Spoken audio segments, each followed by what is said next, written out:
जड़ कर्म चेतन बंधकारु कर्म के अवसान का, कह कर स्वरूप यथार्थ जग का जो किया उपकार है, उसके लिए जिन वाणी माँ को वंदना शत बार है, वंदना शत बार है, वंदना शत बार है। जय जिनेंद्र मित्र। हमारा आज का विषय है जैन राजाओं का इतिहास, जिस पर हमने कल भी चर्चा की थी। आज हम उसकी चर्चा को आगे बढ़ाएंगे। हम सब भारत के महान राजाओं का पुण्य स्मरण कर रहे हैं और वे राजा कैसे थे, क्या उनका स्वरूप था, क्या उनके हमारे ऊपर उपकार थे, इन सब विषयों को हम समझने का एक नया प्रयास कर रहे हैं। तो आप सब लोग बहुत मन लगाकर इस विषय को सुन रहे हैं, बहुत आनंद आ रहा है और बहुत सारे मेरे पास प्रश्न आ रहे हैं, बहुत सारे उत्साहवर्धक संदेश प्राप्त हो रहे हैं, बहुत सारी अच्छी अच्छी बातें मिल रही हैं। मैं सभी प्रश्नों की चर्चा देखता हूँ कब कर पाऊंगा। अभी तो सारे बहुत इतने प्रश्न हैं कि यदि मैं उनकी चर्चा करूं तो अभी हमारा जो विषय चल रहा है धारा में वो छूट जाएगा, लेकिन फिर भी मैं उन प्रश्नों की चर्चा अवश्य कभी करूंगा और शीघ्र ही कभी करूंगा। और एक दो प्रश्न जरूर जरा महत्वपूर्ण है, इसलिए मैं उनको लेकर हमारी चर्चा आगे बढ़ाता हूँ। एक प्रश्न तो ये आया है कि आपने सम्राट खारवेल का परिचय एक शिलालेख के आधार पर दिया है और शिलालेख के आधार पर ही उनको एक महान राजा सिद्ध किया है, उनको जैन राजा सिद्ध किया है, इत्यादि इत्यादि। तो इन शिलालेखों में क्या दम है? ये तो पत्थर पर लिखे जाते हैं, राजा लोग लिखवाते हैं और इनमें तो राजाओं का गुणगान ही होता है। राजा लोग जो अपने लिए जो लिखवा दे नौकर से, वो लिखा जाता है। इनकी क्या महत्व है इनका?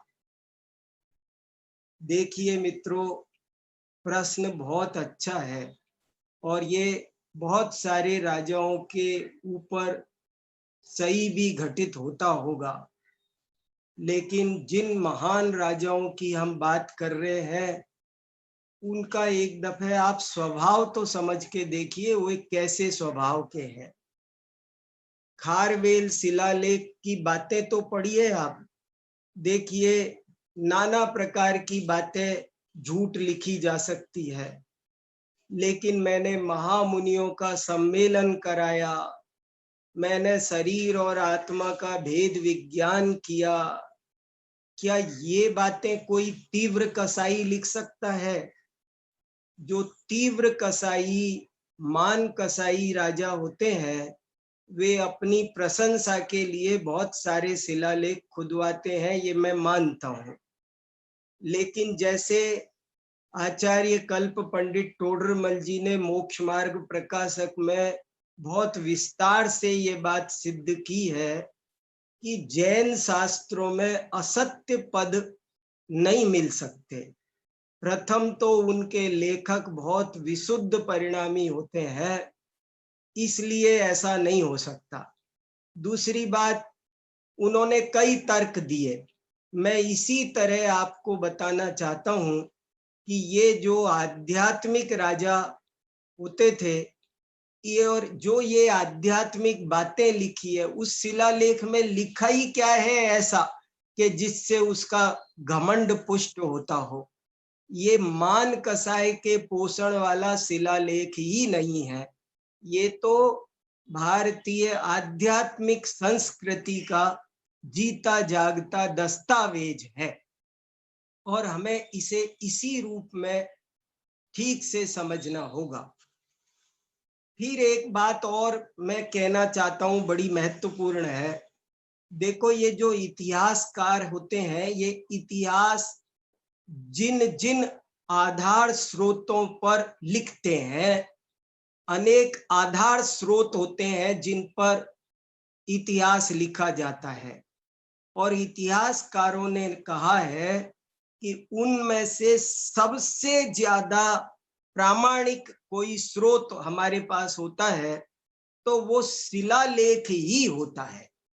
जैसे कोई किताब है, मान लो पृथ्वीराज रासो है, मान लो महाभारत है, तो महाभारत के आधार पर हम कौरव पांडवों का इतिहास ठीक से नहीं जान सकते। यदि कोई शिलालेख मिलता तो हम जान सकते थे। क्यों, जरा समझिए ऐसा क्यों होता है। वो कहते हैं कि किताब का क्या, किताब में तो बहुत सारी बातें काट दी जाती है, नई मिला दी जाती है, उनमें काफी कुछ नष्ट भी हो जाता है और काफी कुछ प्रक्षिप्त अंशों को सम्मिलित भी किया जा सकता है। इसलिए पृथ्वीराज रासो का, दुर्योधन का, महाभारत का पुस्तक रूप इतना प्रामाणिक नहीं है जितना प्रामाणिक शिलालेख होता है, क्योंकि शिलालेख में ऐसी कोई काट पीट नहीं हो सकती। जैसे खारवेल का जो शिलालेख है 17 पंक्तियों का, उस शिलालेख के साथ कोई क्या छेड़खानी करेगा। पहली बात, करेगा तो वो तुरंत पता चलेगा, वो शब्द वहां से मिटेगा। आपको मैं बहुत खास बात बता रहा हूं, जैन दर्शन के विद्वानों का ध्यान आकर्षित करना चाहता हूं कि ये शिलालेखों का, पुरातत्व का बहुत ज्ञान होना चाहिए और ये इतिहास के प्रामाणिक स्रोत हैं। इन स्रोतों को यदि हम ठीक से समझें तो बहुत काम हो सकता है।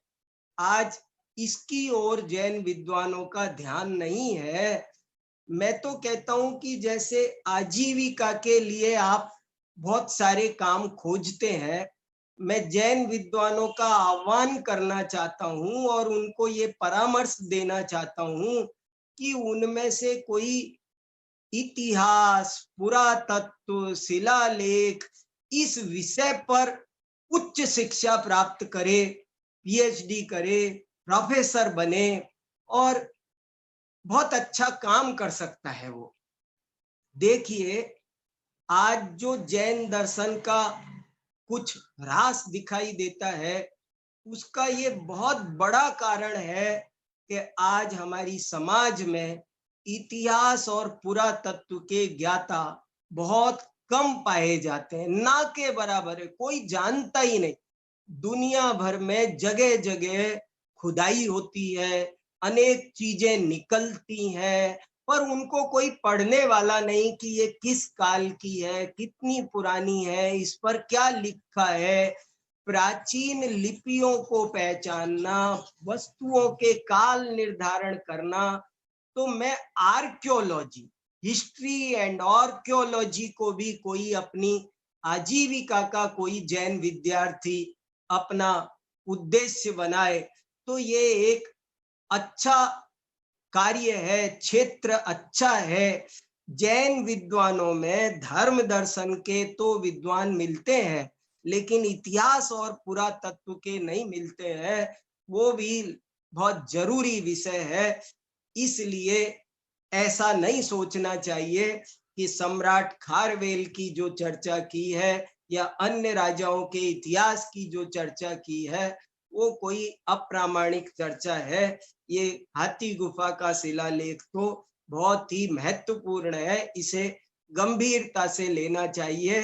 बहुत से लोग ऐसी हल्की भाषा बोलते हुए मैंने सुने हैं कि उन पत्थरों पर क्या लिख मारा है, उनमें क्या दम है, उन पर विश्वास करते हो, ऐसी ऐसी बचकानी हरकतें करते हैं। देखो मित्रों, एक और मैं अपनी पीड़ा बताना चाहता हूं, अपनी बात महत्वपूर्ण रखना चाहता हूं कि हमने क्या हुआ कि हमने कुछ कलुषित मानसिकता के राजाओं को ही देखा।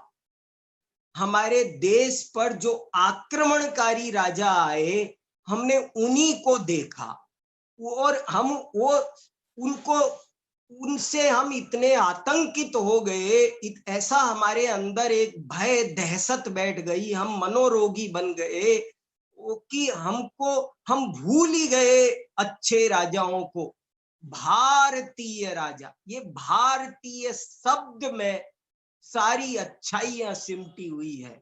जो संस्कृति भरत चक्रवर्ती ने ऋषभ देव के ने स्थापित की थी, नाभि राय, ऋषभ देव, भरत चक्रवर्ती, नाभि राय के नाम पर हमारे देश का नाम अजनाभ वर्ष था और बाद में ऋषभ देव ने मार्गदर्शन किया और भरत चक्रवर्ती ने जो प्रजा की सेवा की, एक आदर्श स्थापित किया, एक आदर्श संस्कृति, राजा कैसा होना चाहिए, एक आदर्श राजा का रूप प्रस्तुत किया, उदाहरण प्रस्तुत किया। वो हमारे यहाँ धारा प्रवाह चलता रहा, असंख्य वर्षों तक चलता रहा, लेकिन बाद में अब जाकर हमारे देश पर आक्रमणकारी अभारतीय राजा हमने कुछ देखे जो बड़े क्रूर थे, राजपद के अधिकारी नहीं थे, लेकिन उन्होंने अपनी शक्ति के शस्त्रों के बल पर दुरुपयोग करके शक्ति का प्रजा पर ऐसा शासन किया कि जिससे हम बहुत बुरी तरह डर गए और हमको लगा कि राजा गंदे ही होते हैं। जैसा कहते हैं कि एक मछली सारे तालाब को गंदी करती है, ऐसे ही हमने जो कुछ उदाहरण देखे उससे हम डर गए।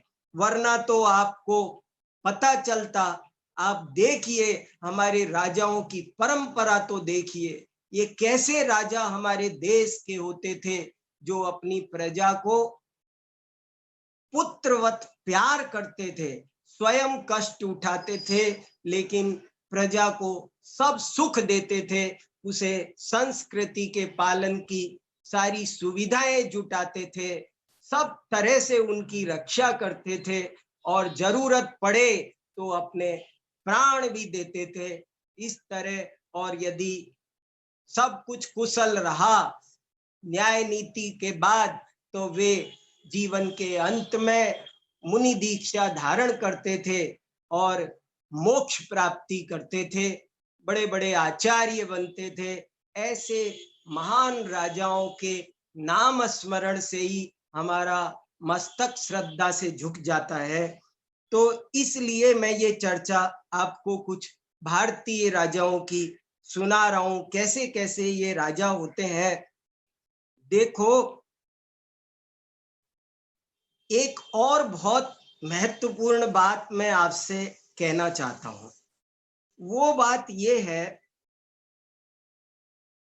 कि देखो, जब ये राजा ई संस्कृति के निर्माता होते हैं और जब हमारे यहाँ राजनीति गंदी हो गई, राजा गलत आ गया और राजा की नीतियां गलत हो गई, पूरी राजनीति भ्रष्ट हो गई, जब आक्रमणकारी राजा आए जो कैसे भी गद्दी के प्रेमी आए, अपने आप को ईश्वर मानते थे, आप जानते हैं ऐसे ऐसे राजा हुए, क्रूर राजा, आक्रमणकारी राजा ऐसे ऐसे हुए इस धरती पर, जिन्होंने अपने आप को भगवान समझा, मैं ईश्वर हूं। और ऐसे ऐसे हुए कि यदि आपने कहा कि नहीं, ईश्वर का स्वरूप तो ऐसा है, यदि किसी ने ईश्वर का स्वरूप भी समझाया कि ईश्वर तो ऐसा होता है, वो वीतराग सर्वज्ञ ऐसा होता है। ये राजा का नाम ईश्वर नहीं है, तो उन्होंने उसे जहर का प्याला पिला दिया, उसे फांसी पर सूली पर लटका दिया। भारत के राजा ऐसे नहीं थे। स्वतंत्रता, समानता, शांतिपूर्ण सह अस्तित्व की नींव जिन राजाओं ने रखी, वे महान राजा हमको समझना चाहिए कैसे होते थे। आज हमारे वे राजा होते हुए भी उन्होंने राजपद का दुरुपयोग नहीं किया, राजतंत्र नहीं चलाया उन्होंने, बल्कि प्रजातंत्र चलाया। राजा सिद्धार्थ के समय जो राज्य व्यवस्था चलती थी, उसके बारे में जब पढ़ते हैं तो एक जगह ऐसा लिखा है कि वहां का प्रत्येक नागरिक अहम राजा इति मन्यन्ते। वहां का पूरे वैशाली का, जहां विदेह कुंडपुर का शासन राजा सिद्धार्थ लाइट में आए ही नहीं कहीं पर, और वे वहां की प्रजा का बच्चा बच्चा अहम राजा इति मन्यन्ते, सब मैं राजा हूं। स्वतंत्रता, समानता, शांतिपूर्ण सह अस्तित्व की भावना, ये जो आज के भारतीय संविधान का मूल मंत्र है, ये जैन राजाओं का दिया हुआ मूल मंत्र है।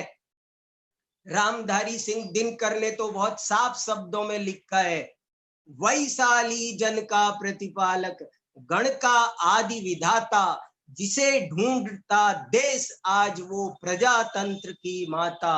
रुको एक क्षण पथिक यहाँ, मिट्टी को शीश झुकाओ, राज सिद्धियों की समाधि पर फूल चढ़ाते जाओ।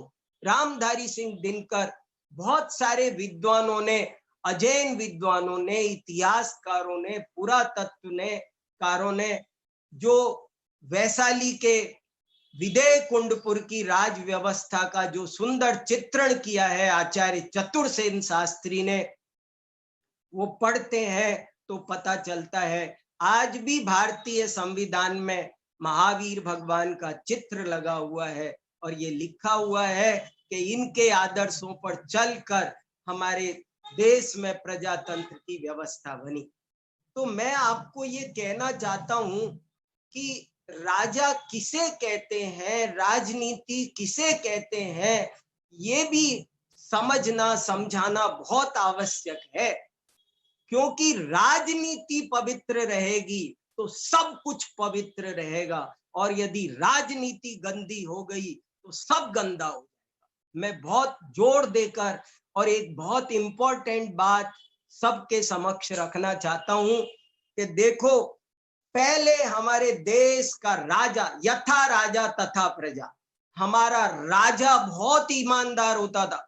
बड़े बड़े विदेशी यात्रियों ने लिखा है, अंग्रेजों ने लिखा है, बड़े बड़े लोगों ने लिखा है, मेगास्थनीज ने लिखा है, और लोगों ने लिखा है कि यहाँ के राजा कैसे होते थे, मंत्री कैसे होते थे, सेनापति, कोषाध्यक्ष एक नए पैसे की बेईमानी नहीं करते थे। एक बार की बात है कि चाणक्य के पास में कोई विदेशी विद्वान आया, और जब बात करने लगा तो चाणक्य ने दीपक बुझा दिया और दूसरा दीपक जला लिया और उससे बातचीत की। जब बातचीत की तो वो विदेशी अतिथि ने चाणक्य से पूछा कि आपने ये क्या किया, वो दीपक बुझाकर ये दीपक क्यों जलाया? तो चाणक्य ने उत्तर दिया कि मैं अभी राज्य का कार्य कर रहा था, और ये दीपक राज का है, इसलिए राज का दीपक जल रहा था। अब आप मेरे अतिथि हो, मैं आपसे बात कर रहा हूं, तो मैं राज का दीपक नहीं जला सकता। देखो नैतिकता, कितनी नैतिकता। यदि हम अपने आदमी से बात कर रहे हैं तो वो 1 घंटा आधा घंटा राज का तेल भी नहीं जल सकता, ऐसी नैतिकता। अभी भी उत्तर प्रदेश के राज्यपाल थे परिपूर्णानंद वर्मा, वे अपनी जेब में 2 पेन रखा करते थे। परिपूर्णानंद वर्मा राज्यपाल उत्तर प्रदेश के, उनकी जेब में हमेशा 2 पेन होते थे और वो इसीलिए होते थे, उन्होंने कई दफे कहा मैं 2 पेन इसलिए रखता हूं कि जब मैं ऑफिस का काम करता हूं, सरकार का काम करता हूं तो सरकारी पेन इस्तेमाल करता हूं, और जब मैं अपना काम करता हूं तो सरकारी पेन इस्तेमाल नहीं करता, मैं अपना पेन इस्तेमाल करता हूं। देखो, ऐसे राजा को कौन महान नहीं कहेगा, इनका कौन आदर नहीं करेगा। हमारे राजा बहुत ही अच्छे होते थे, बहुत ही आदर्श होते थे, और जब वो अच्छे होते थे तो हमारी कला, शिक्षा, संस्कृति, शास्त्र सब अच्छे होते, सब कुछ बढ़िया। जब राजा बिगड़ जाता है, राजा गलत होता है, तो राजनीति गलत हो जाती है, और राजनीति गलत हो जाती है। देखो, अगर एक विद्यालय गलत हो जाए तो वो गलत होता है, लेकिन राजा गलत हो जाए, राजनीति गलत हो जाए, तो सब कुछ गलत हो जाता है। फिर तो दूषित हो गया, तो सब दूषित हो गया।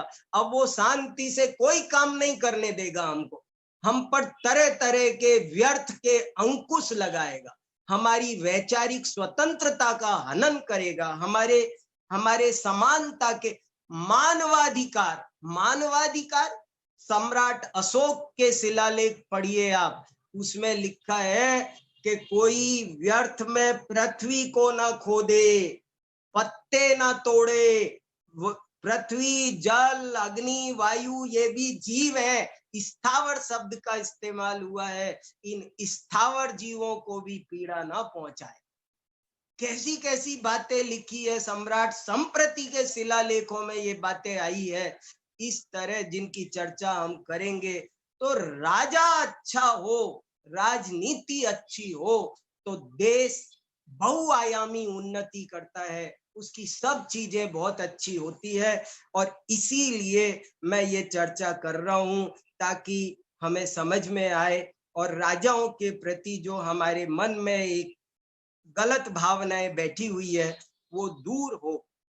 देखो, आचार्य समंत भद्र स्वामी ने रत्नकरंड श्रावकाचार में एक बहुत बढ़िया बात लिखी है। रत्नकरंड श्रावकाचार में सम्यक दर्शन की प्रेरणा देते हुए आचार्य समंत भद्र स्वामी लिखते हैं, देवेंद्र चक्र महिमान ममेय मानम, राजेंद्र चक्र मवनीन्द्र शिरोर्चनीयम, धर्मेंद्र चक्र मधरीकृत सर्वलोकम, लब्ध्वा शिवम च जिन भक्ति रूपैति भव्य। कितना सुंदर श्लोक है। वे लिखते हैं कि यदि आप सम्यक दर्शन की प्रेरणा दे रहे हैं, वे लिख रहे हैं कि यदि आप सम्यक दर्शन प्राप्त करते हैं तो आपको क्या होगा। बोले, यहां से आप देवेंद्र चक्र प्राप्ति करेंगे, सौधर्मेंद्र बनेंगे। फिर क्या होगा कि वहां से उतर कर आएंगे, आप राजेंद्र चक्र प्राप्त करेंगे। यदि राजा गंदे ही होते होते तो समंत भद्राचार्य सम्यक दर्शन प्राप्त करने की प्रेरणा दे रहे हैं कि तुम चक्रवर्ती राजा बनोगे, यहां से तुम स्वर्ग में जाकर इंद्र बनोगे। यदि सम्यक दर्शन प्राप्त किया तो तुम देवेंद्र बनोगे, फिर तुम राजेंद्र बनोगे, और फिर तुम धर्मेंद्र बनोगे। धर्मेंद्र माने तीर्थंकर। ऐसी ऐसी प्रेरणा इससे सिद्ध होता है कि राजा का स्वरूप मूलतः बहुत ही अच्छा होता है, और उन सब को हमें समझना चाहिए। इसीलिए मैंने ये प्रकरण आपके बीच शुरू किया है, और हम कल 11वीं 12वीं शताब्दी तक के राजाओं तक पहुंच गए थे, इसलिए अब वहां से आगे कुछ चर्चा करनी थी। लेकिन मेरे पास बहुत सारे सुझाव भी आए हैं, अमुक राजा छूटा, अमुक छूटा, और मैंने भी कल कहा था कि एक बेल्ट पूरा का पूरा छूटा, तो हम उसकी थोड़ी सी चर्चा आगे। पहले हम मगध की परंपरा का थोड़ा अध्ययन करते हैं। मगध का जो शासन चलता था, आज हम उसका थोड़ा अध्ययन करते हैं। मैंने कल कहा था कि मगध की चर्चा इतिहास की दृष्टि से, पुराणों की बात छोड़ दी हमने। देखो, पुराणों में बहुत सा पौराणिक प्राग ऐतिहासिक राजाओं की चर्चा हम नहीं कर रहे, हम ऐतिहासिक राजाओं। तो ऐतिहासिक राजाओं में जो क्रम प्रारंभ होता है वो इधर विदेह वैशाली वाले एरिया में सिद्धार्थ से प्रारंभ होता है, और मगध वाले एरिया में मगध का प्राचीनतम ऐतिहासिक राजा श्रेणिक है, जो उप श्रेणिक का पुत्र था, और उसको इतिहास में बिंबसार के नाम से भी जाना जाए। श्रेणिक को बिंबसार के नाम से जाना। और ये देखो, भारतीय इतिहास कोश मेरे पास, ये भारत सरकार से प्रकाशित हुआ है, इसमें बिंबसार राजा श्रेणिक, इसके बारे में लिखा है कि ये मगध का महान श्रेष्ठ राजा हुआ, जिसके शासन काल में मगध राज्य ने उत्कर्ष को छुआ, और उसने अंग माने पूर्वी बिहार, अंग बंग प्रदेशों को भी अपने राज्य में मिलाया, कौशल और वैशाली से वैवाहिक संबंध स्थापित किए, और आधुनिक पटना जिले में स्थित राजगृह को अपनी नई राजधानी। राजगृह देखो, राजा श्रेणिक अर्थात बिंबसार राजा श्रेणिक ने, जो मगध की राजधानी थी पटना, पाटलिपुत्र, लेकिन उसने राजगृह में अपनी राजधानी ट्रांसफर कर दी। आप जानते क्यों कर दी? क्यों क्यों क्यों कर दी उन्होंने? मगध महाराज राजा श्रेणिक ने पटना जैसे सुविकसित शहर को छोड़कर वो पहाड़ियों वाला राजगृह, उसको राजधानी बना लिया। कितना कितना वो जिनवाणी सुनने का भक्त था, वो रोज उसे समोसरण में जाना है, भगवान से 60,000 प्रश्न पूछना है, दिव्य ध्वनि नहीं छोड़ना है। इसलिए उसने कहा मुझे नहीं रहना पटना में, मैं जाता हूँ राजगृह में, वही राजधानी रहेगी। राजगृह को उसने राजधानी बनाया, ये मगध का महान सम्राट। तो ये श्रेणिक से कहानी शुरू होती है। श्रेणिक का पुत्र आप जानते हैं कुणिक हुआ, जो शुरू में पिता से द्वेष रखता था किसी गलत फहमी के कारण, लेकिन बाद में माता चेलना के समझाने पर उसने पिता से बहुत प्रेम किया, सम्मान किया, लेकिन वो गलत फहमी अंत तक दूर नहीं हो सकी। और जब वो जेल से छुड़ाने जा रहा था, श्रेणिक चरित आप पढ़ेंगे तो पूरी रचना हम जैन विद्वानों को, विद्यार्थियों को पता है। कुणिक को भारतीय इतिहास में अजात शत्रु के नाम से भी जाना जाता है। राजा सिद्धार्थ और चेटक की कहानी भी बहुत लंबी है, और इधर जब मगध के राजगद्दी पर हम बढ़ते हैं तो श्रेणिक के बाद अजात शत्रु या कुणिक कहिए। और देखो कैसे कैसे राजा होते थे। श्रेणिक का एक पुत्र तो वारिसेन था, और वारिसेन वो राजा बनना ही नहीं चाहता था। और कैसा था आप पढ़िए, हर अष्टमी चतुर्दशी को शमशान में जाकर के पूरी रात खड़गासन में सामायिक करता था। ये राजकुमार है। हम तो सोचते थे कि राजकुमार माने बिल्कुल बिगड़े हुए, व्यसनों में डूबे हुए, विलासी। हमने राजाओं का चित्र हमारे दिमाग में जो खिंचा हुआ है ना, वो बड़ा अजीब खिंचा हुआ है। लेकिन देखो तो सही, वारिसेन को क्या संस्कार दिए गए होंगे कि वो हर अष्टमी, कैसा आप उस व्यक्तित्व का अंदाजा लगाओ कि जो हर अष्टमी चतुर्दशी को रात्रि में शमशान में जाकर तप करता हो, सामायिक करता हो, तत्व चिंतन करता हो। तो ऐसे राजकुमार जब राजा बनेंगे तो क्या हमारा प्रजा होगी, कैसी हमारी संस्कृति होगी, ये सहज कल्पना की जा सकती है। फिर इसके बाद में कौन आया वो इतिहास में कहीं कुछ मिलता नहीं है।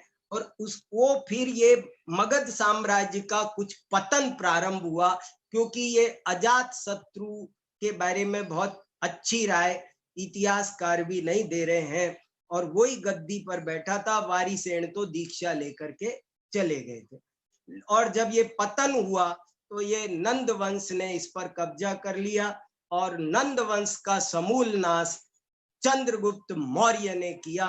चंद्रगुप्त मौर्य फिर ऐतिहासिक राजा के रूप में उभर कर आया। चंद्रगुप्त का पुत्र हुआ बिंदुसार। बिंदुसार के बारे में भी बहुत जानकारी नहीं मिलती है। ये कई जगह मैंने खोजने की कोशिश की, लेकिन बिंदुसार के बारे में मौर्य राजवंश का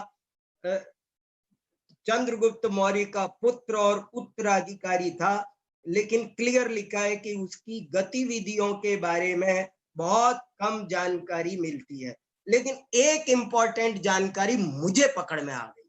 वो क्या पकड़ में आ गई कि इसने पूरे में अपना राज शासन फैलाया, लेकिन कलिंग में नहीं फैला सका, ये यहाँ लिखा हुआ है। और कलिंग में मुझे लगता है सम्राट खारवेल का ये प्रताप था। इसने यूनान से एक विदेशी आया था डायमेत्रस, और उससे भी इसने संधि कर ली थी, लेकिन कलिंग पर नहीं कर पाया था। वो प्रभाव मुझे खारवेल का नजर आता है। ये थोड़ी सी जानकारी बस बिंदुसार के बारे में मिलती है। मुझे और बहुत बातें लगती है, लेकिन मैं बिना प्रमाण के कुछ भी नहीं कहना चाहता हूं, और इसलिए अब हम बिंदुसार के बाद आगे बढ़ते। तो चंद्रगुप्त का पुत्र बिंदुसार, बिंदुसार का पुत्र हुआ अशोक। अशोक के बारे में इतिहास में एक बड़ी गलतफहमी चलती है, और सब लोगों ने धड़ाधड़ उठा उठा के ये लिख रखा है। जी हाँ, वारिसेन मुनि महाराज वही हैं जो सम्यक दर्शन के अष्टांग में प्रसिद्ध। और फिर चलिए, अशोक के बारे में मैं बता रहा था आपको कि सम्राट अशोक के बारे में धड़ाधड़ सबने ये लिखा है कि ये बौद्ध राजा था। मैं जैन विद्वानों से ये अनुरोध करता हूं, इतिहासकारों से भी, कि वे इस विषय पर शांति से प्रमाण सहित निष्पक्ष होकर पुनर्विचार करें। सम्राट अशोक भी एक बहुत बड़ा महान जैन राजा था। ये मेरी स्थापना है। कैसे है मैं प्रमाण देता हूं। देखिए, सम्राट अशोक के साथ में ये तो हुआ था। सम्राट अशोक 29 वर्ष की उम्र तक तो पक्का जैन था, ये इतिहासकार भी मानते हैं। वो कहते हैं कि 29 साल के बाद में अशोक ने बौद्ध धर्म स्वीकार कर लिया। मित्रों, हुआ ये था कि सम्राट अशोक का बेटा था कुणाल, और वो अंधा हो गया था। और वो किस पिता को ये अच्छा लगेगा कि उसका पुत्र अंधा हो जाए, और वो कैसे भी उसका इलाज करना चाहता था, नहीं हुआ। किसी बौद्ध साधु ने उस पुत्र का, कहते हैं कि, इलाज कर दिया, और उसका इलाज कर दिया तो वो उस बौद्ध साधु से बहुत अधिक प्रभावित हुआ। काफी दिन तक प्रभावित रहा, काफी वर्षों तक प्रभावित रहा, और उसने बौद्ध धर्म को के प्रचार प्रसार में बहुत सहयोग देना प्रारंभ कर दिया। ये सब बातें तो सही है, लेकिन राजा इसके कारण ये कह देना कि सम्राट अशोक बौद्ध हो गया था, ये जल्दबाजी है, गलती है। तो क्या हुआ था, देखो, मैं कुछ उसके जैनत्व के कुछ प्रमाण में खोजता हूं। एक बौद्ध ग्रंथ है दिव्यावदान, बौद्धों का ग्रंथ में है दिव्यावदान। उस दिव्यावदान की आपको एक पंक्ति सुनाता हूं। दिव्यावदान में एक दिन, वो दिव्यावदान अशोक का ही जीवन चरित्र है, बौद्ध साधुओं ने लिखा है, और उसमें सम्राट अशोक एक दिन अपनी पत्नी तिस्यरक्षिता, रानी तिस्यरक्षिता उसकी पत्नी का नाम है, उस तिस्यरक्षिता पत्नी से कह रहा है कि अहम कथम पलांडुम भक्षे, देखो वो कह रहा है कि हे रानी दीक्षिता, तिस्य रक्षिता रानी ने भोजन परोसा है और भोजन की थाली में आज प्याज का टुकड़ा एक परोस दिया है। तो सम्राट अशोक वो प्याज के टुकड़े को देखकर आश्चर्यचकित होकर कहता है कि हे सुभगे, हे तिस्य रक्षिते, हम कथम पलांडुम बक्षे, मैं क्षत्रिय राजगद्दी पर बैठूंगा, न्याय गद्दी पर बैठूंगा, मैं प्याज कैसे खा सकता हूं? प्याज से बुद्धि भ्रष्ट होती है और न्याय नहीं कर सकता है प्याज खाने वाला व्यक्ति, इसलिए ये हटाओ। देखो, जो प्याज खाने को मना कर रहा हो, बौद्ध दर्शन में तो आप, बौद्ध संस्कृति में तो आप जानते हैं कितना सब क्या क्या इस तरह के प्याज तक के खाने का निषेध वहां नहीं पाया जाता है। ये जैन संस्कृति की पहचान है। इसके अलावा दूसरी पहचान देखिए, सम्राट अशोक, बहुत इंपॉर्टेंट बात सुनिए, सम्राट अशोक अपने दादा, दादा मीन्स चंद्रगुप्त, चंद्रगुप्त मौर्य कहाँ चले गए थे? कटवप्र पर श्रवण बेलगोला, जो जिसका नाम चंद्रगुप्त के पहुंचने के कारण चंद्रगिरी हो गया था। उस चंद्रगिरी पर्वत पर गया कौन? पोता, बाबा से, दादा से मिलने के लिए, दादा के प्रति प्यार। तो दादा को देखना है, दादा को देखना है, दादा को देखने के लिए अशोक वहां जाता है, श्रवण बेलगोला चंद्रगिरी पर्वत पर। और जो लोग चंद्रगिरी पर्वत की वंदना करके आए हैं वे मेरी बात से सहमत होंगे कि वहां पर एक बहुत विशाल 10 मंदिरों का एक मंदिर बना हुआ है और उसका नाम है चंद्रगुप्त वसदी।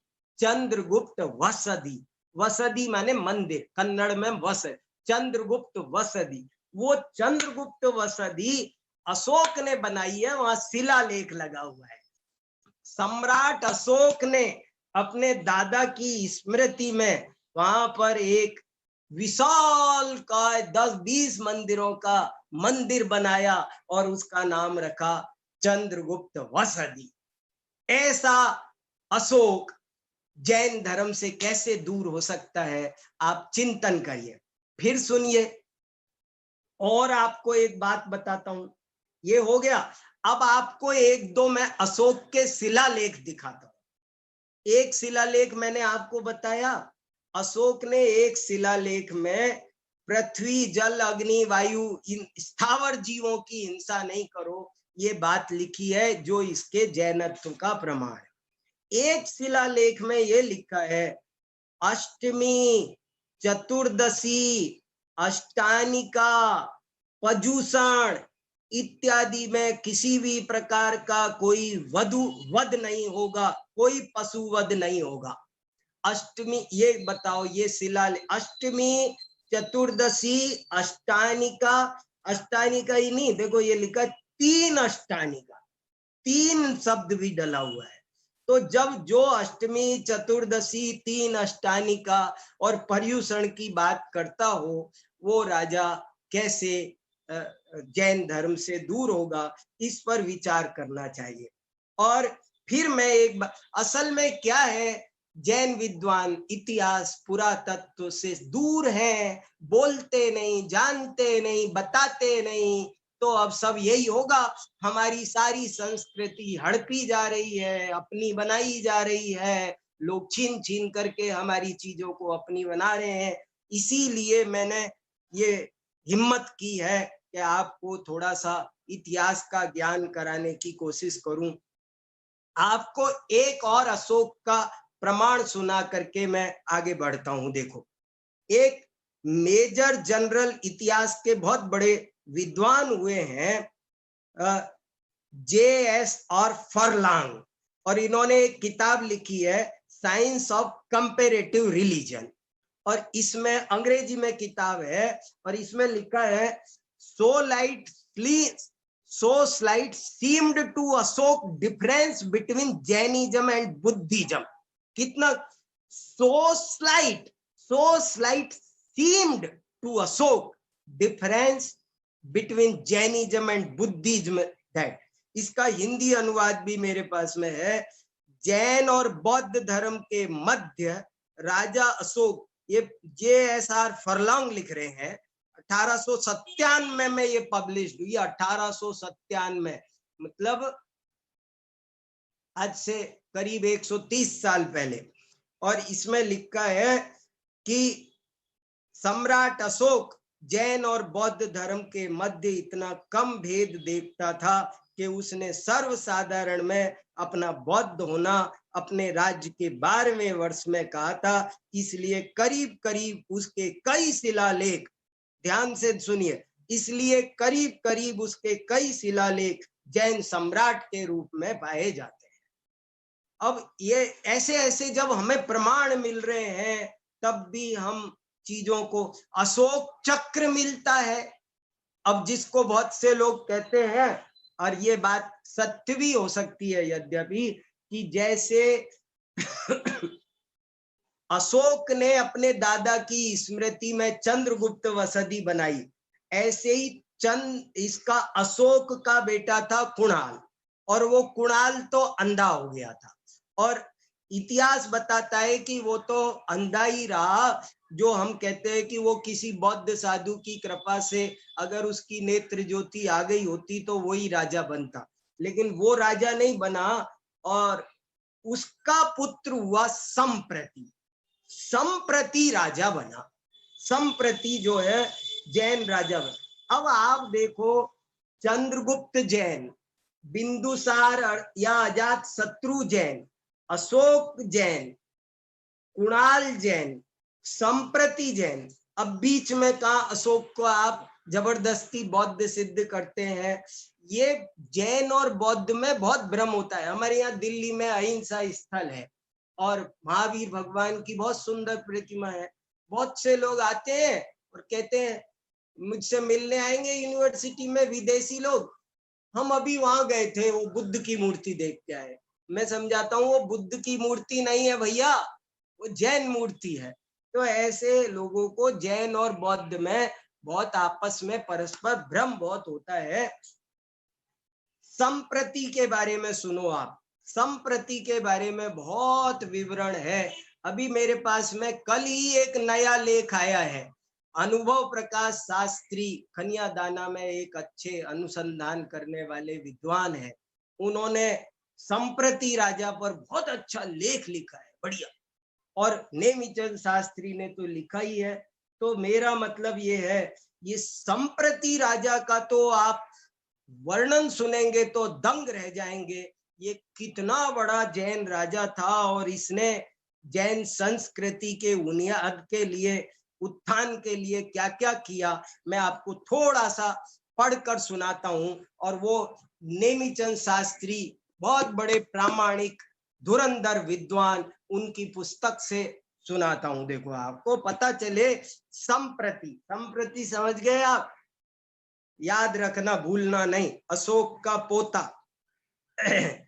संप्रति के बारे में कुछ पंक्तियां मैंने अंडरलाइन की आपको सुनाने के लिए, वो सुना देता हूं। संप्रति के समय में जैन धर्म की बुनियाद तमिल भारत के नए राज्यों में भी जा जमी, इसमें कोई संदेह नहीं है। उत्तर पश्चिम के अनार्य देशों में भी संप्रति के समय जैन प्रचारक भेजे गए और वहां जैन साधुओं के लिए अनेक प्रकार के विहार स्थापित किए गए। बौद्ध साहित्य से भी ये सिद्ध होता है कि संप्रति, उस दिव्यावदान में ही लिखा है कि अशोक तो बौद्ध था पर उसका जो पोता हुआ वो संप्रति जैन हुआ। ऐसे तो संप्रति जैन धर्म का अनुयायी शासक था, ये बात बौद्ध साहित्य से भी सिद्ध होती है। कल्प सूत्र की टीका में भी संप्रति को जैन बताकर उसके कार्यों का विस्तार पूर्वक वर्णन किया है। अंग्रेज विद्वानों ने भी, एक स्मिथ है, उन्होंने भी, और ऐसे करके बहुत वर्णन। संप्रति अरहंत भगवान का भक्त था। किसने लिखा है ये? हाँ, एक विविध तीर्थ कल्प नाम की पुस्तक है। तद्वंशे तु बिंदुसारो अशोक श्री कुणाल सूनु त्रिखंड भरतादिप परम आर्हतो अनार्य देशेषु अपि प्रवर्तित श्रमण विहार संप्रति महाराजश्च अभवत्। कि वो संप्रति परम आर्हत था, अरहंत भगवान का भक्त था। उसने अनार्य देशों में भी जैन धर्म के प्रचारकों को भेजा, जैन मुनियों के लिए विहार बनाए। और एक गजब की बात सुनिए, उन्होंने आचार्य सुहस्ती, देखो कैसे कोई जैन आचार्य सुहस्ती से इसने जैन मुनि दीक्षा ग्रहण की। संप्रति भी अंत में मुनि बन गया। ये संप्रति की मेरे पास पूरी डिटेल में जीवन गाथा भी जितनी मिलती है वो मौजूद है, और आपको उसमें से क्या सुनाऊं, देखो सुनो। संप्रति के काम भर पढ़ लेते हैं जीवन गाथा, क्या उनके काम से थोड़ा अपने को पता चलेगा। संप्रति ने जैन धर्म के इसमें यह भी लिखा है, संप्रति ने अशोक स्तंभ बनाया। और वो अशोक स्तंभ में जो अभी भी हमारा जो राष्ट्रीय ध्वज है उसमें वो अशोक स्तंभ 24 तीर्थंकरों का धर्म चक्र है। देखो ये धर्म चक्र भी मैं बता रहा हूं ना आपको, हमारे जैन विद्वानों में जो इतिहास पुरातत्व के ज्ञान का अभाव हुआ उससे हमको बहुत नुकसान उठाना पड़ा। आप कुषाण काल की से प्राचीन जितनी भी मूर्तियां पाएंगे उन सब में पहले एक धर्म चक्र भी होता था, और अशोक ने वही धर्म चक्र बनाया, तो वो धर्म चक्र भी चलता था। संप्रति ने, अब ये सुनिए थोड़ा बहुत इंपॉर्टेंट है, संप्रति ने जैन धर्म के प्रचार के लिए 1.25 लाख नए जैन मंदिर बनाए। ये मैं नहीं लिख रहा, आपको बहुत सारे अजैन इतिहासकारों ने लिखा है अकेला, ये तो इन्होंने सब प्रमाण दिए हैं। एक कोई किताब है Jain epitome of an epitome of Jainism appendix A पृष्ठ 5, कैसे कैसे वर्णन है, इन्होंने प्रमाण। संप्रति ने जैन धर्म के प्रचार के लिए 1.25 लाख नवीन जैन मंदिर बनाए, 2000 धर्मशालाएं बनाई, 11,000 वापिकाएं बनाई, कुएं खुदवाकर पक्के घाट बनवाए, 1.25 करोड़ जिन बिंबों की प्रतिष्ठा कराई। जैसे हम तो जीवराज पापड़ीवाल को ही जानते हैं, ये देखो कैसे 1.25 करोड़ जिन बिंबों की प्रतिष्ठा कराई। विदेशी आक्रांताओं के कारण बहुत नुकसान हो चुका था, सबकी भरपाई इसने की। देखो और क्या किया, इस संप्रति महान वीर था, जैन धर्म का अनुयायी था। इसने धर्म की वृद्धि के लिए सुदूर देशों में धर्म का प्रचार कराया, अनार्य देशों में मुनि संघ का विहार कराया, और अपने अधीन सभी राजाओं को जैन ग्रंथ भेंट किए, जैन धर्म के प्रचारकों को सहयोग दिया। खरतर गच्छावली में संप्रति के कार्यों का उल्लेख करते हुए बताया गया है कि जैन साधुओं को भी धर्म प्रचार के लिए राजदूत बनाकर विदेशों में भेजा गया। जैन साधु मतलब जो जा सकते होंगे, ब्रह्मचारी इत्यादि ही होंगे वही, और तो क्षुल्लक तक भी जा सकते हैं वो होंगे। और निर्ग्रंथ दिगंबर साधु ऐसे कैसे क्या हुआ होगा पर लिखा है यहाँ देखो, माल गुजारी वसूल करने का प्राय जैन साधु, ये ये साधु 7वीं प्रतिमा के धारी होते थे, 7वीं प्रतिमा ब्रह्मचारी तक के, इनको ही साधु कहा है। अभी आप एक गजब की बात सुनो, देखो संप्रति का ऑर्डर सुनो। संप्रति के धर्म प्रभावना के कार्यों का निरूपण करते हुए कहा गया है कि यह सम्राट बहुत रथ यात्राएं निकालता था, और रथ यात्रा में स्वयं आगे रहकर चलता था। नाना प्रकार के पुष्पहार, तोरण, मालाओं आदि से रथ को सज्जित करके भगवान जिनेंद्र की सवारी बड़े ही गाजे बाजे के साथ निकालता था। इसने अपने अधीनस्थ राजाओं को आदेश दिया था कि यदि आप लोग मुझे अपना स्वामी मानते हैं तो जैन साधुओं का सम्मान करें, चतुर्विध संघ का आदर करें। अब एक और बढ़िया बहुत अच्छी बात फिर सुनिए, जितना पढ़ते हैं रोमांच होता है। संप्रति की एक राजआज्ञा तो सुनिए आप। संप्रति प्रजा से कह रहा है, मैं किसी पर द्रव्य का दंड नहीं लगाना चाहता, टैक्स नहीं लेना चाहता, जिसको देना हो स्वेच्छा से दान दो। बताओ, नगर के विकास के लिए, राज्य कार्यों के लिए टैक्स नहीं लूंगा, क्योंकि टैक्स लेने से देने वाले के प्राण दुखते हैं, उसे जबरदस्ती देना पड़ता है, इसलिए मैं टैक्स नहीं लूंगा, जिसको देना है स्वेच्छा से राजकोष में जमा कर।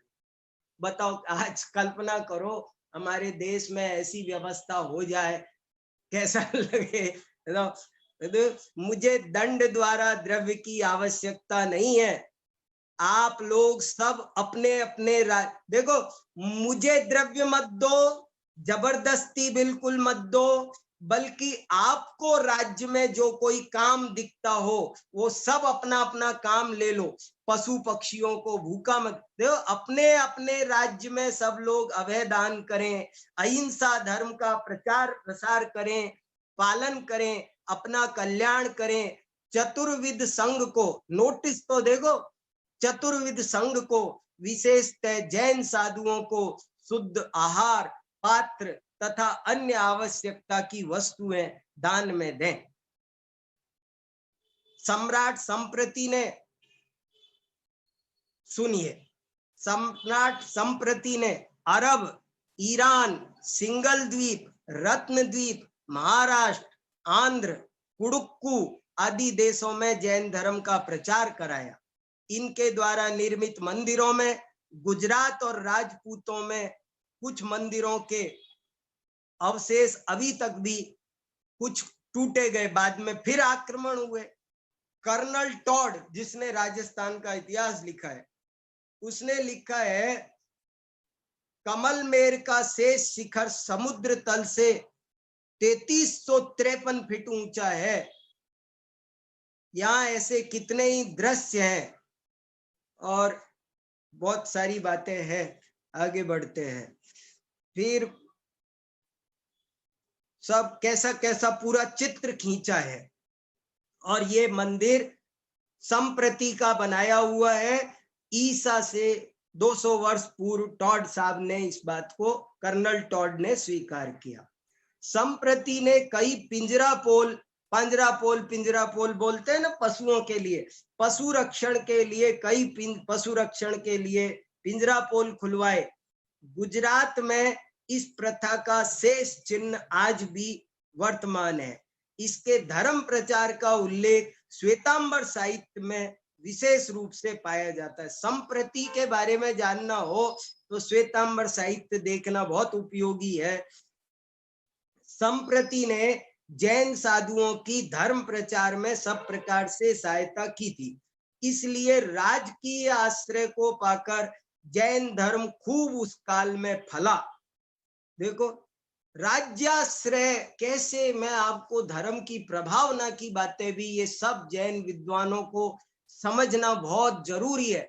धर्म की प्रभावना कैसे होती है, ये एक अलग कला है, इसका प्रशिक्षण लेना जरूरी है, ये ऐसे ही नहीं है। ये लोकोपकारी कार्य भी इसने अनेक किए। आहार दान, ज्ञान दान, औषध दान और अभय दान भी इसने अपने जीवन में खूब किए। राजनीति में अहिंसा का प्रयोग किया, वो तो अपन ने देख ही लिया, जब उसको टैक्स भी जबरदस्ती नहीं चाहिए। इसने अनार्य देशों में जैन धर्म के प्रचार के लिए सैनिकों को भी, सेना के बोले, क्योंकि राज्य में और कोई काम नहीं, मैं आपको कल चर्चा कर चुका हूं, तो इस तरह इसने जैन धर्म के प्रचार प्रसार में सभी मानवीय उपायों से काम लिया। बहुत इत्यादि कार्यम धर्म विचारम संप्रति भूपति, कितना बड़ी, इत्यादि कार्यम धर्म विचारम संप्रति भूपति वृक्ष मुदारम सद्गुरु प्रहताखिल बहुमानम भव्य जना ददताम बहुमानम ये पूरा सम्राट संप्रति का देखो पूरा वंश वृक्ष है, और संप्रति राजा बहुत इसका काम फैला। इसके शिलालेख कहाँ कहाँ मिलते हैं जरा नाम सुनो। कालसी, जूनागढ़, गिरनार, धौली, देखो कहाँ कहाँ इसके शिलालेख। गिरनार पर्वत पर संप्रति के बहुत शिलालेख मिलते हैं। और ऐसा माना जाता है, देखो एक बहुत बढ़िया बात लिखी, प्राचीन काल में, कितनी इंपॉर्टेंट बात है, ये सब हमको जानना चाहिए। प्राचीन काल में सम्मेद शिखर उड़ीसा तक, खंडगिरी उदयगिरी तक फैला हुआ था। प्राचीन काल में खंडगिरी उदयगिरी जो हाथी गुफा वाले पर्वत है, सम्मेद शिखर पर्वत के ही अंतर्गत आते थे। खंडगिरी नाम स्वयं इस बात का द्योतक है कि वो पहाड़ के खंडित हो जाने के कारण, मानो वो खंडगिरी है, वो सम्मेद शिखर का टुकड़ा है। महाराज खारवेल के समय में सम्मेद शिखर पर्वत की श्रेणियां खंडगिरी उदयगिरी तक थी। कलिंग नृपति खारवेल ने खंडगिरी हाथी गुफा का शिलालेख इसी कारण खुदवाया था कि वह इसे सम्मेद शिखर पर्वत का पवित्र भाग मानता। देखो खंडगिरी की वंदना माने सम्मेद शिखर की वंदना। फिर वासुपूज्य भगवान की निर्वाण भूमि चंपापुरी में भी संप्रति के कुछ शिलालेख मिलते हैं। पावापुरी में भी संप्रति के कुछ शिलालेख मिलते हैं। शाहबाजगढ़ी कोई जगह है, मानसेरा है, भाब्रू विराट, ये विराट तो राजस्थान में पहुंच गया, देखो वहां तक भी शिलालेख पाए जाते हैं। दिल्ली में भी मिलता है, फिरोज शाह कोटला में। सासाराम, मास्की, सिद्धगिरी, सोपारा, और देखो सारनाथ में जो अशोक का स्तंभ खड़ा हुआ दिखाई देता है, वो भी संप्रति का बनाया हुआ है, ऐसा माना जाता है। उस पर ऊपर 3 सिंह की मूर्तियां हैं, सिंहों के नीचे धर्म चक्र है, दाई बाई और बैल और घोड़े की मूर्तियां हैं। और ये अंतिम तीर्थंकर भगवान का लांछन और उनका धर्म प्रवर्तन, और पूरे फिर धर्म चक्र में जो 24 है वो 24 तीर्थंकरों का प्रतीक है। पूरी जैन संस्कृति उसमें लबालब भरी हुई है। ऐसी प्राचीन इस धर्म चक्र का उल्लेख पाया जाता है। निश्चित है कि ये धर्म चक्र जैन संस्कृति का प्रतीक है, और वर्तमान में जो राज मुद्रा चलती है वो भी इसी से संबंधित है। और इस पर जैन विद्वानों को कार्य करके इतिहास को अवगत कराकर इसे जैन मान्यता मिलनी चाहिए। जो भी है, तो इस तरह अभी आज का समय हो गया। मैंने आपको मगध के राजाओं का और थोड़ा सा परिचय आपके साथ पढ़ने समझने की कोशिश की है, और आज की चर्चा हम यहीं पूरी करते हैं। आगे फिर जब अवसर मिलेगा तो कुछ और बातें जो बची होंगी वो कर पाएंगे तो करेंगे। जय जी। भाई साहब बहुत बहुत आभार। और आनंद आ रहा है? बिल्कुल आनंद आ रहा है। इतनी गंभीर चर्चा और लोगों के लिए बहुत प्रेरणादायी है, और ये अध्ययन करने के लिए प्रेरित करती है। हाँ। और आप जिस लगन के साथ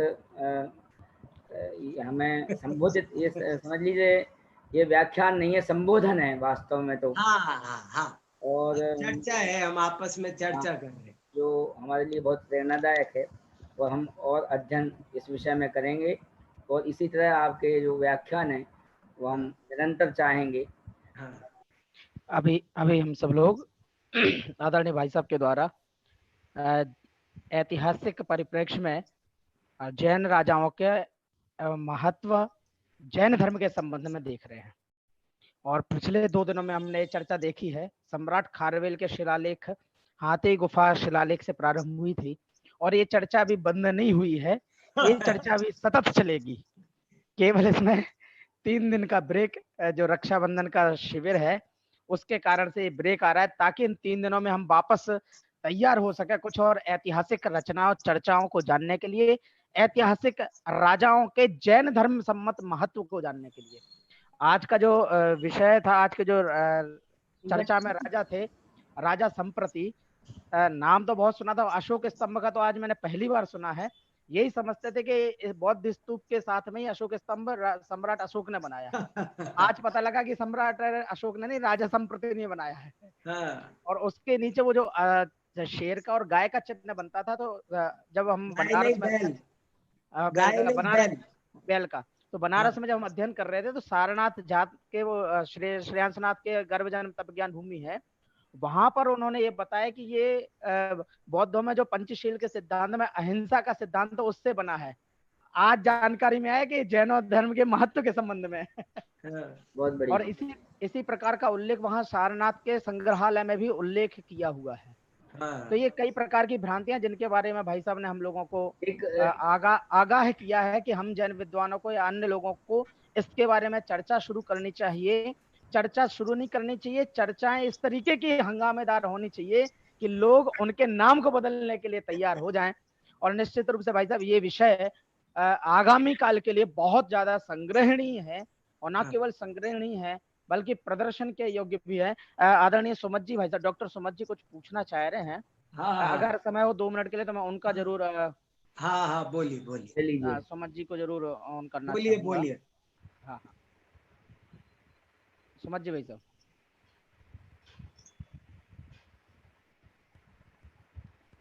सुमत जी भाई साहब अनम्यूट कर लें एक बार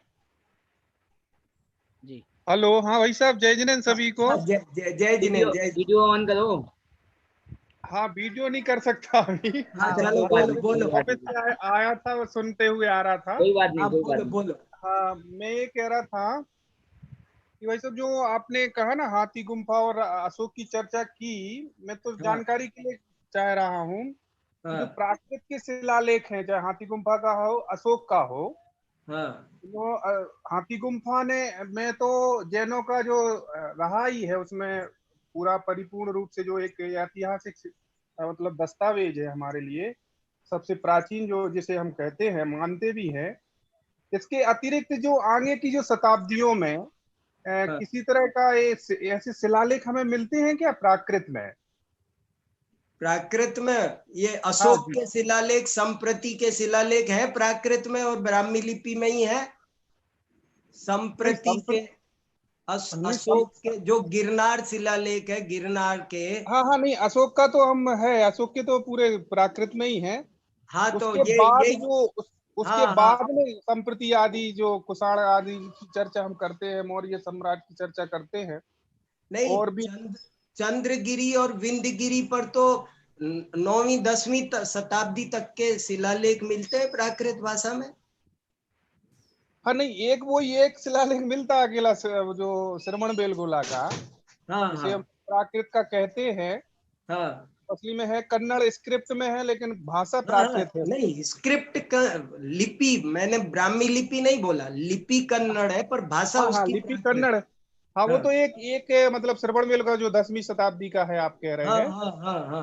हाँ, उसकी तो लिपि तो वही है, अपनी कन्नड़ लिपि है, वो भाषा प्राकृत है। तो बीच के दौरान कोई ऐसे जो राजा हुए हों, जैसे आप अभी बता रहे थे ना, सब और पढ़ना है धीरे धीरे, आप हम सब मिलके पढ़ते जाएंगे।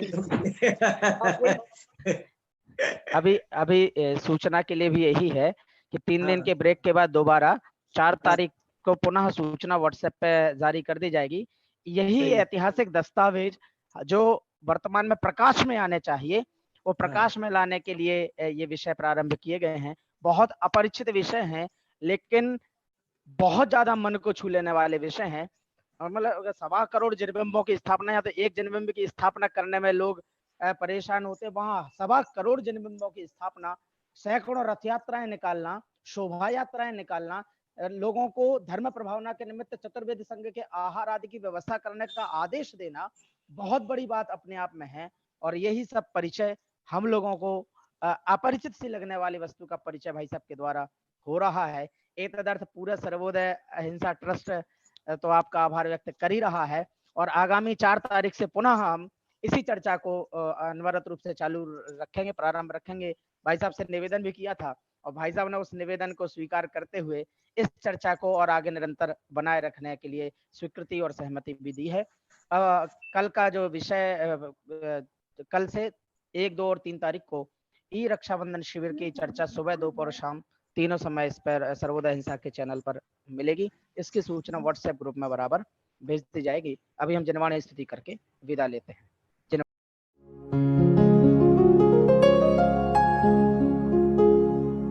निज निधि निज में बताए, यह अनंत उपकार है उसके लिए जिन वाणी माँ को वंदना शत बार है, वंदना शत बार है, वंदना शत बार है।